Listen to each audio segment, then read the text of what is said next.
Healthy morning everyone, this is TV Narayana, ఎవరు wellness advisor. ఒక బిల్డింగ్లో స్టెప్స్ అందరు ఎక్కుతూ ఉన్నారండి. అందులో 6వ స్టెప్పు ఒక అంగుళం ఎక్స్ట్రా ఉంది. ఆ స్టెప్ దగ్గరికి వచ్చేసరికి చాలామంది కాలు తట్టుకుని పడిపోవడం జరుగుతూ ఉంది.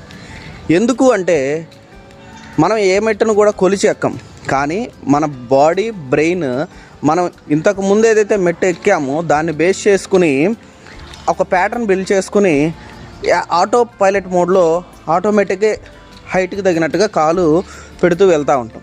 సడన్గా అక్కడ ఒక అంగుళం ఎక్స్ట్రా ఉండేసరికి కాలు తట్టుకుని మనం కింద పడిపోవడం జరుగుతుంది.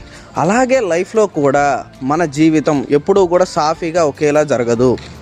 ఎక్కడైనా కానీ చిన్న చిన్న ఒడిదుడుకులు వచ్చినప్పుడు చాలామంది ఆశలు కోల్పోయి నిరాశతో ఆగిపోతూ ఉంటారు. ఇక్కడ మనం కింద పడిపోయాం కదా అని లేచి నడవకపోతే జీవితంలో ఎదగలేం. సో మీరు స్టూడెంట్స్ అయినా, ఉద్యోగస్తులైనా, వ్యాపారస్తులైనా ఎవరైనా కూడా మీరు మీ జీవితంలో ఇలాంటి చిన్న చిన్న ఒడిదుడుకులు వచ్చినప్పుడు పడిపోయి లేచి మళ్ళీ ఎలా ఎదిగారో కామెంట్ రూపంలో తెలియచేయండి. Thank you very much friends.